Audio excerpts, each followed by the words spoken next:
Chasing the Rainbows with your host, Bernice Quisenberry.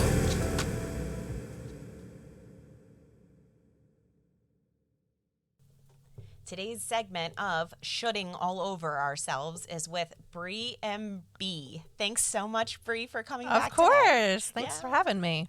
Great. Just to recap, we are going to go real quick through our lived experiences, not like we're minimizing them, but just to give you, to qualify ourselves as baby loss survivors. Bernice, went through, my husband and I went through secondary infertility, acute PCOS, uterine fibroids, miscarriage, and our 5.5-week-old daughter, Brooke, died in my arms. Yeah, and Bree here, we also had uterine fibroids, secondary infertility. We had 2 stillbirths and 4 miscarriages. Yeah. Oh my goodness. Thanks, Bree, for sharing that. So just to kind of put in perspective for our listeners out there, this segment today is really about all those feelings of guilt around our losses. So that's why we wanted to give a quick synopsis for anyone who missed our first episode. But man, that guilt. Yeah, it's for real. Yeah. Like, oh my gosh. Even years later, I still struggle with the guilt of it, of everything. There's a lot. Absolutely. Oh my gosh, yes. It's like an onion, like just guilt itself and peeling back those layers. Yes. And I think the hardest thing too is when we're returning to society after our losses, because we're already still processing everything. It was a whirlwind, and then to still feel like that. Yep, absolutely. No, I know. And just like you have this internal guilt too. And I think the beauty of us being here today and sharing this is guilt is normal. Like, after you lose a baby, you have these feelings of guilt, and being able to talk about that because we internalize that. Absolutely. And because we don't want to burden anybody else, and we fear nobody's going to understand, which, unless you've gone through it, it is hard to understand. But I think us talking about that specific feeling, like there's so many emotions that go along with losing a baby, but the feeling specifically of guilt is something that, I would say almost every single person who has lost a baby deals with that. Absolutely. And I think something too that, we don't really talk about it, and things that weren't discussed, but, you and I have talked about this before, that we were raised, we're generationally different than our parents, and we were raised where, you kept the problems that you had within your family, and that you guys handled them together, kind of like the old sweep it under the rug kind of thing. But, you move on, like these tough things happen in life, but you like put your 2 feet, your shoes on, your big girl pants on, and keep moving. Big girl panties on and move forward one step in front of the other. Yeah, right. You don't talk about it. Right. And so when we were going through and experiencing all these things, I felt like so much guilt because like I should be able to get pregnant. I should be able to carry to full term. I should be able to, give birth to a healthy baby. I should be able to raise my child and me pass away before my babies do. Yep. And because that is how life is supposed to go, right? But when that doesn't happen in these shoulda, coulda, wouldas, and we're beating ourselves up about them, it's like, it's good knowing that I have other survivors around me who understand what I'm going through. Yep. And I think one of the big things for me is I got pregnant with my oldest with no problem. I mean, first month of trying, we got pregnant. All right. So then, seems like a dream. Yeah, absolutely. And then like you enter secondary infertility, and all of a sudden you're like, well, why am I not getting pregnant? Shouldn't I be able to get pregnant? I got pregnant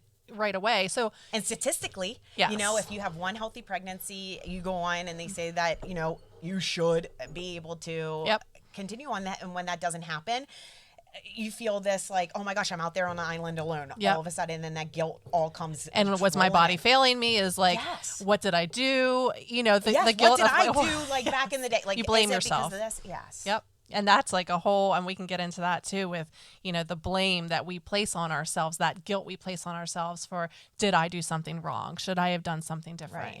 Right. I feel like there's just so much around guilt that we struggle with as baby loss survivors, because it's just, and nobody, and like we said, nobody's talking about it because it's not a comfortable topic to talk about. And, but it needs to be talked about because it's normal. And I think I went through this whole guilty period too of after we lost Brooke, I thought, oh my gosh, how did I ever handle people losing babies before this? Or how did I handle someone who went through a miscarriage or someone that was dealing with fertility challenges before Brooke? And I sit there and I was like, was I ever insensitive? Then you beat yourself up. Like I could have done more. Honestly, I think about it and it's like, I just pray, or think, hopefully I didn't say anything offensive or do any of those things and wasn't just like there to listen to the people. So you feel guilty about that too. Right, of course. Just like tack that on to everything else. I think it is. I think it's about like, it's going right there. But then it's also like the guilt around, am I doing enough for my husband? Am I doing enough for if you have other children? Am I doing enough as an employee in my workplace, while I'm grieving and things like that? And it's... Well, you're trying to find a balance because especially if you have living children, you want to be there. You want to be a great mom and you want to be there for them and your husband and, or your spouse. You want to be there for them and you want to do what you can for them because they're hurting too.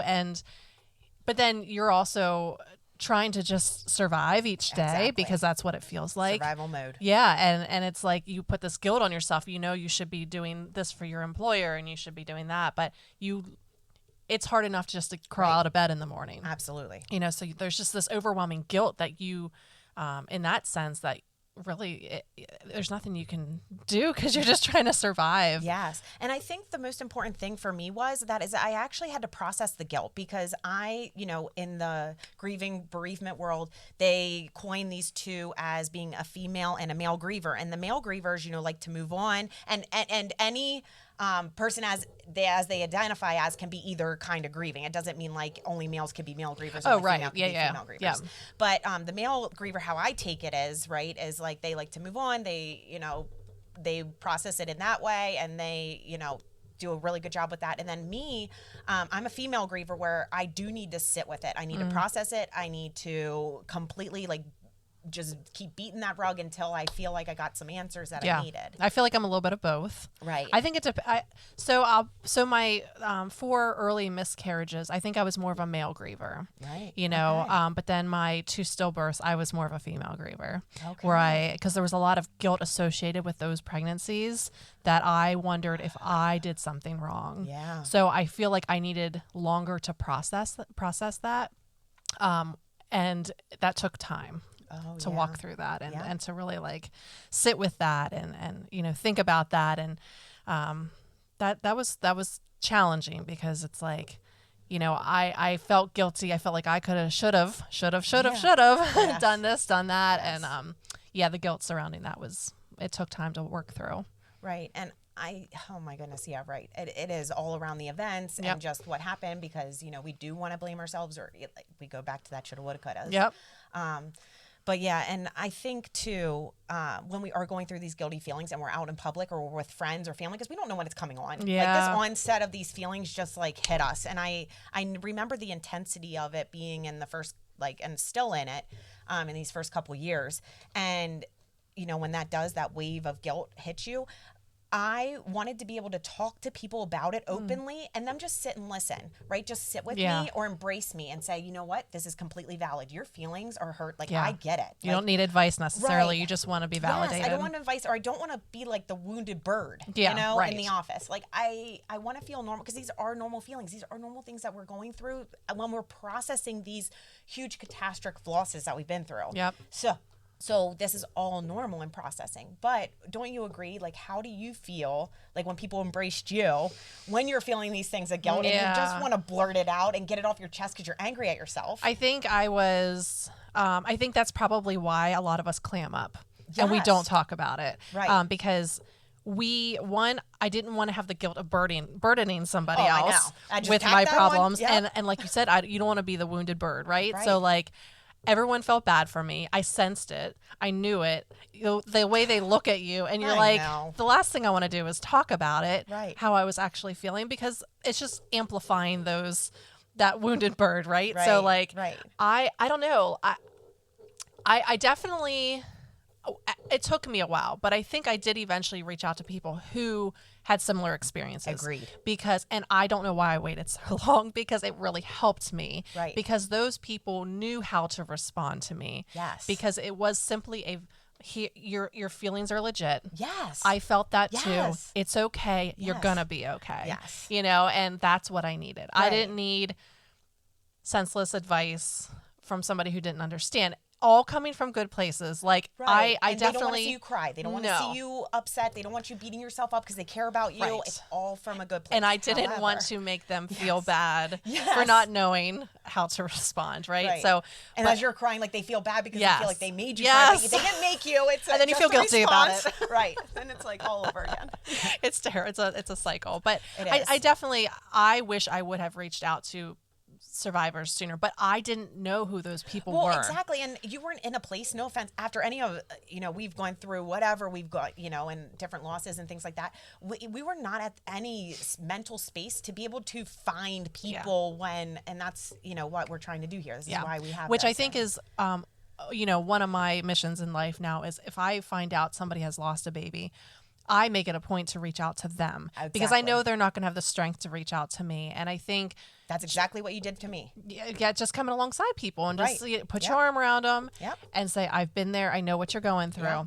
Yep. But It goes a long way. and I just to feel encourage valid. anybody who has gone through losses, like be that person for somebody else. Cause that's what I really needed in that Yes. moment. And it's funny, not funny, but it's crazy how, once you start opening up and sharing, how many people are like, oh, I went through that too. Exactly. And I'm like, where were you? Right. Months, weeks ago, whatever. I could have used I know. that advice, and know. it's hard, but it's just hard to Then talk you go back about. for guilt because you're like, Guilt. oh my goodness, here we go. Yep. Like guilt of not reaching out sooner, or guilt of not knowing their own journeys. Yeah. Because then it's like, well, I'm sorry I wasn't there for you during your journey. Yeah. But like, how would you have been? Because you didn't know. You didn't know. Yeah. And that's a lot of times it's I not know. intentional. A lot of times you just don't know. People Exactly. don't know. Exactly. Which because of the suffering and silence, like Yep. the way that it was, and still, we're trying to break and tap into this whole concept of like, let's get it out there, let's talk it and through. that's why we're here. We're here to talk about it and share our lived experiences and just let people know that there are a lot of other people out there who have gone through this and don't feel don't feel ashamed talking about it because it's important to talk That's about exactly right. And, thinking about others too, like during this time was so extremely hard and that guilt, right? Like of reaching out to others that have been on this journey or dealing with relationships and other people, Yeah. outside of what's going on, but they are in your inner circle Yep. and navigating those, relationships, which we're going to have a whole segment on that. But it's, people that wanted to help and contribute to, like Brooke's service or meals or doing things for us. Mm-hmm. And I, at the time, didn't know how to even say thank you. I didn't know Yeah. how to accept it. And then those feelings of guilt would come in. Like I didn't thank them for my gratitude with what they've done. Yep. I'm bad at receiving. Yes. I'm a giver. I'm Yes. terrible. I don't know. I feel guilt. It's like I've always Yes. struggled. I feel guilty for receiving but you got to remember that people want to help. I know. And Don't deprive them of that. exactly, because you're robbing them of that opportunity. Yeah, and something great that my brother-in-law and sister-in-law, just real quick, they were mentioning too. I was like, people in the world have it a lot worse than I do right now. Yeah. And that's what I said to them, and they go and they look at me and they go, honestly, we can't sit here and say that that's accurate because I can't imagine anything worse. Yeah. Or, something that's on the same level. And then it put it in perspective for me, like, okay, wow, I guess this is like, I am valid Yeah. with how I'm feeling. And that Yeah. was the first time that I started to feel that validation with someone, like, okay, my feelings, this is normal. Like, okay, great. Because Yeah. I didn't see anyone around me or anyone else that's been Well, you through were this. feeling guilty for feeling that way. Yeah, right. Yeah, and you just needed someone to come up to you and say, "That's okay. That's normal. This is terrible." Right. Like, we're not going to make this sound like a Because I'm great. comparing myself. And honestly, during Sure. that time, I was like, there's people out there that are homeless. There's people out there. And it's just going Yep. down that rabbit hole because, like, why do I feel this? But that's why it's guilt. Yep. And talking about it then, like, really helped me to process it, right? Good. And to be able to finally feel like I was heard and seen was huge. Yeah, absolutely. No, I love Yeah. that. That's so important. I think. Yeah. But what about like the pressures and the guilt too, like on us returning to society? Because I feel like we're under a microscope now, right? Because everybody knows about our law. If you Oh, shared yes. it and Yep. whatever. But now I know it's probably what I'm putting on myself, and I'm not under a microscope. But feel like that. Oh, yeah, 100%. And, right. So like when you didn't You got shower, like a you spotlight on yourself. Yes. And that's the hard part. I think that's why it's hard to crawl out of bed. And I think, I mean, it's part of the reason. I think it's hard to go back out to work. I remember returning to work after we lost Landon, and he was our first stillbirth. It was hard to return to work because the moment I walked in, I got the looks, right? Everyone knows what I'm talking about. You get the like sympathetic, which is all coming from a good place. Yes, 100%. Everyone meant well, but it's just another you know, you're wounded on the inside, and now I feel like I'm wounded on the outside because everybody's looking at me differently, and everyone feels bad, and those are all coming from good places, but it's just another reminder that my baby's not here anymore. And it was hard to one, it's even hard to function mentally because, you know, returning back to work and trying to do your job well, when all you want to do is crawl into bed and cry. Right. But then, you know, how are you doing? What can I do? And again, all coming from a good place. And I appreciated everything that everyone, you know, said to me.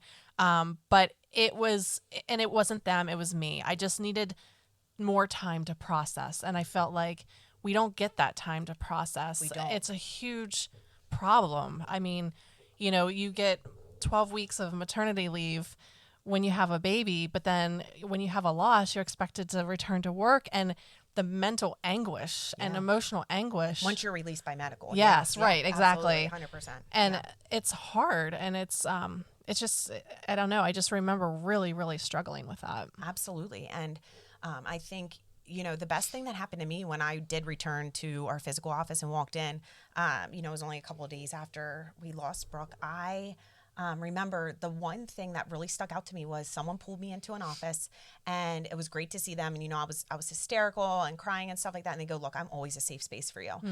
Whenever you need to come in here and cry. I love that. We can go in together.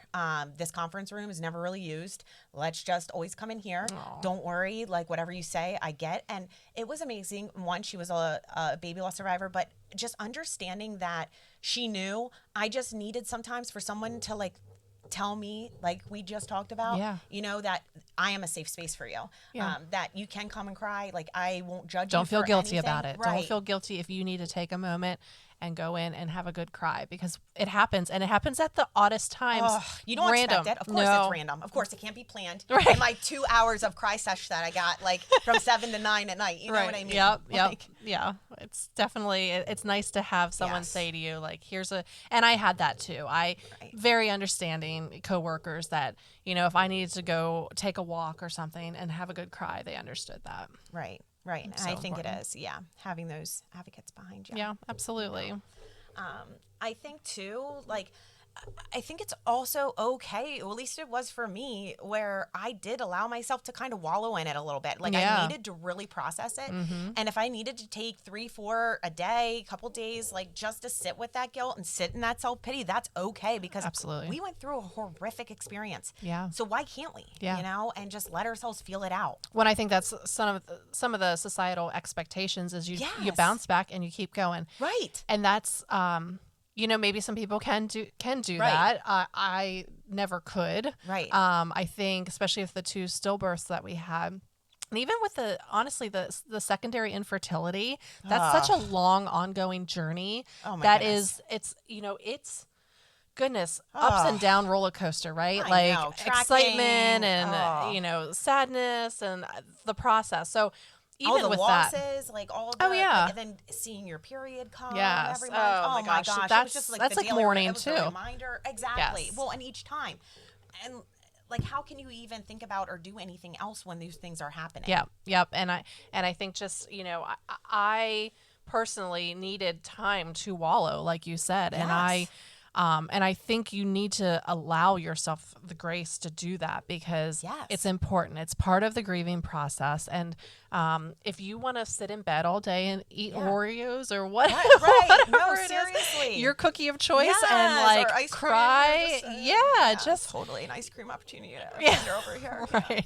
And just do that. And I think it's important because you're processing, and you yes, the laundry isn't getting done. Yes, the dishes aren't getting done. Everything's piling up. Everything's piling up, but it's Feels okay. overwhelming, Yes. but it's going to be okay. Don't feel guilty for doing that because those things can all wait. It needs because to they'll get happen. done eventually. It will. Yeah. And it's what's the worst case? you You're got to right. do it, and you got to take care of yourself. And if that means wallowing, Yes. wallow away.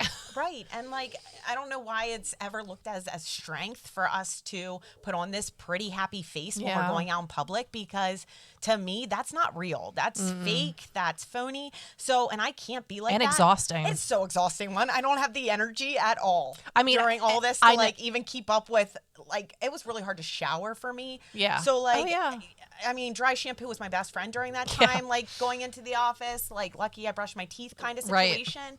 For a little deodorant on and out the door you were go. Lucky. Yeah. Yep. I mean, I know. I feel bad for people that had to work close to me, during a couple months. But I mean, that goes back though to, you got to allow yourself. Like it is.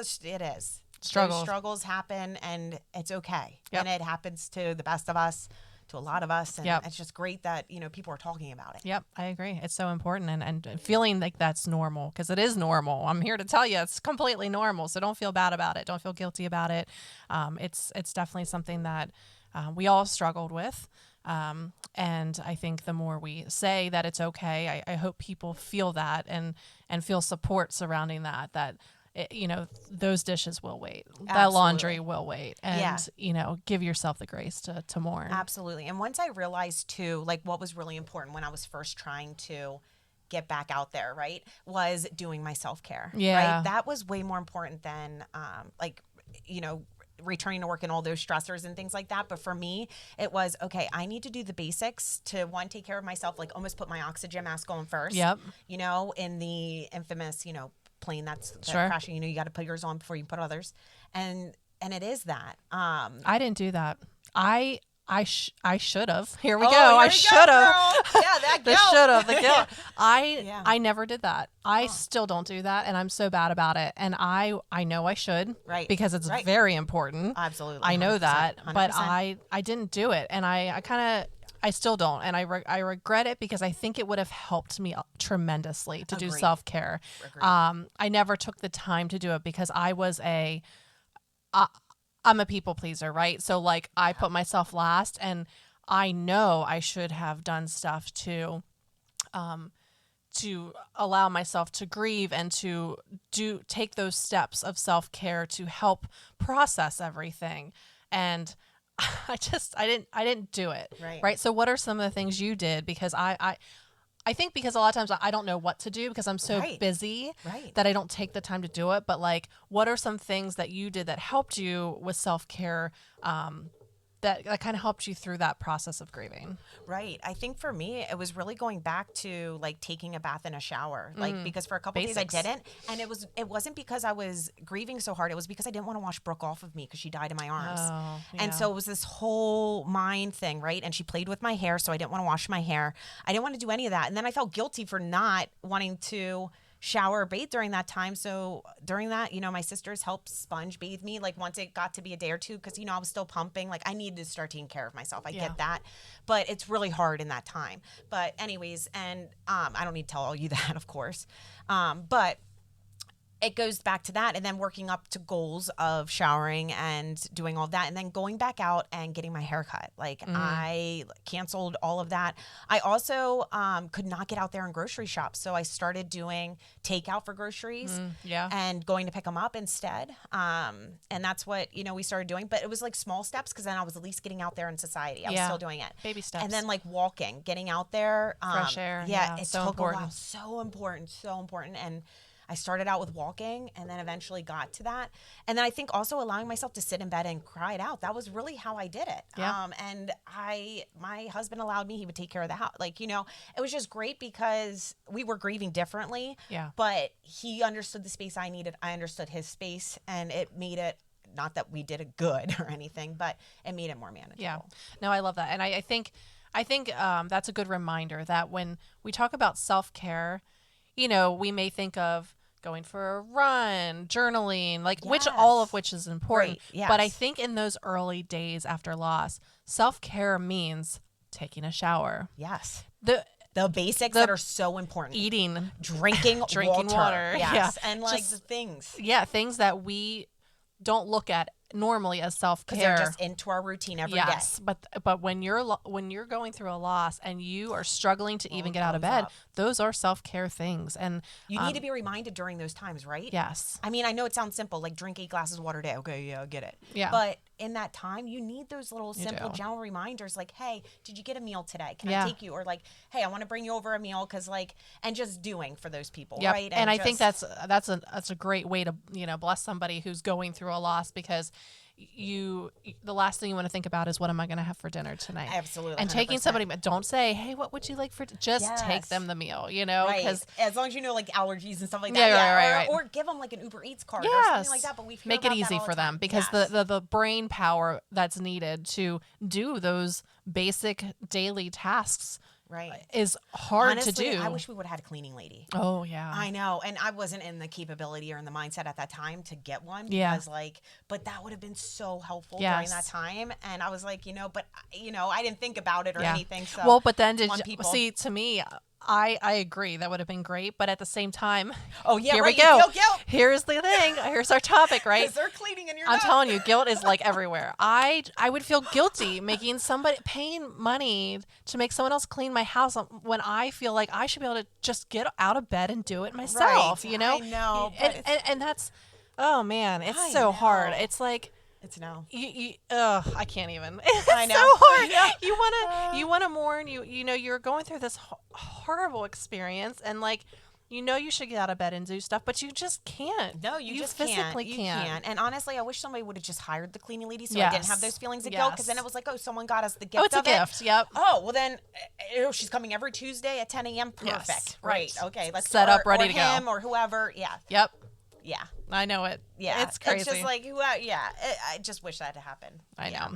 Well, do you want to talk a little bit about the so, I had mentioned earlier that I had a lot of guilt surrounding. Yes, let's dive into Landa and Emma. Because Yeah. that's what you said, and you still hold on to that guilt. I do. And this is something that we're trying to address with our Ask a Maternal Fetal Doctor Yes. Medicine Anything question. Yes. Yes. So talk let's about these things. Let's make notes about this, because I want to Yes. ask her. yes, As as a placeholder here. Right. Yep. We have these segments with our maternal fetal medicine doctor, and there's certain things that happened with Emma and Landon that I still struggle with. Should I have done this differently? Because could it have been prevented? These Absolutely. losses. So just briefly with Landon, my oldest daughter, she had contracted Fifth's disease, and it was misdiagnosed Yeah. at the doctor. And so we let it go on, and she wasn't getting better. Well, what ended up happening is, I work in healthcare. So, the Fifth's disease entered my body. I had no symptoms, which they were surprised I even got it, because I work in healthcare. I should have already been exposed and all these things. So, well, the virus crossed the placenta, and for it to do that is pretty rare. And then from what I'm told, and these are questions I would like to ask, Right. and then it ended up crossing over, gave it to Landon, and which is also rare. And then for it to even kill him is like 1 in a million. Again, questions I would love to ask our maternal fetal medicine doctor, Right. because these events took place, right? So then I started thinking, well, if our oldest wasn't misdiagnosed and we would have known, I should have asked questions like, could this be deadly? I'm pregnant. Could this be deadly to our baby? Because then I also found out that there was some trial or something going on nearby that they could have done stem cell stuff to help prevent Landon from passing away if we would have known he contracted it. Right. So like all these things, so those are swirling in my head. Like, should I have gotten a second opinion about our oldest daughter being sick? Should I, and then should I have pushed for more answers? Yeah. Should I have, when we found out, should I have tried to do more to prevent Landon from getting, but looking back, you don't know these things, right? You don't know what you don't know until it happens. And then you can always hindsight 2020, look back and you start questioning stuff. But there's these questions that I have, like, should I have done something And more? years later. Yes. Right? I We're still struggling struggle with with this, it. right? Well, so that's with Landon, and then with Emma, our other still born. So I get bronchitis every year, like really bad bronchitis. And I was pregnant with her, and I remember I had it so bad that year. I coughed so much, like hard, forceful coughing. And I just remember feeling her like moving Yes. around a lot more. Now, I was told that baby's protected, it would not affect, like the coughing doesn't affect anything. And I was like, okay, you know, I didn't take medicine because I was pregnant, you know, and she ended up passing away because the cord was wrapped around her neck 3 times. And I feel like I remember her moving a lot, and I feel like I should have gotten medicine, or I should have done something, because even though I was told that it's not possible, I just have this horrible guilt, and I have this like gut feeling, right? All mothers have these like instincts. I just know that I coughed so much and so hard for so long that she got jostled around and the cord ended up around her neck. Again, these are questions I would love to ask our right. maternal fetal And medicine doctor, because this is normal. I mean, these are all things. How do you not Yeah. question these things or anything like around the loss, right? Because we just want answers. Yep. We want some peace with it. Yeah. And for me, it was better for me to know these answers than it was to live with them. Yeah. The not knowing. So Yeah. it depends on, you know, how you are as a person. Some are better not knowing. Yeah, I mean, Emma, here we are 8 years later, Right. And Landon, it's been goodness like 10 years or so, and I just, 10 years. I don't know. I struggle with that guilt of I could have done something, know. and maybe I couldn't have. Right. You know, I don't. Right. I don't know. It's not knowing. Right? Yes, it's, you know, should I have done this? Should I have done that? And you know, I feel like we all kind of have those thoughts to a certain degree when we lose a baby, you know, and you share that stuff Absolutely. with the maternal fetal medicine doctor, and I just I just have this guilt about it. I've learned to let go of some of that and, you know, process it, but it's, I feel like it's always going to be there. I'm always going to have those questions and should I have done more, and But those it's guilty great, feelings. right, that you can go to a community though, or go to a person, Yeah. right, and get Yeah. some answers, or to be able to talk about it and Yeah. just understand that it's okay Yeah. to not be okay Yeah. with how things went, or Sure. the process, or acceptance and Yep. things like that. Because we don't like I accepted that we lost Brooke and that she died, right? Yeah. And I'm just referring to Brooke. But I'm never going to accept that she died before me, or Yeah. that she didn't live a life. Like, I'm Yeah. not going to accept that, right? And like that is so hard for me, I think. Yeah. Yeah. Right. And I think I'm always going to question it. Why did this happen? Yeah. And I feel like that's something we all struggle with. Absolutely. Yeah. Oh, well, thanks so much, Bree, for being here. Of and sharing your course. heart Thank and opening you. up. Yes. And so stay tuned for our next episode weekly. And hang in there, survivors. We're here with you along every step of the way in your journey.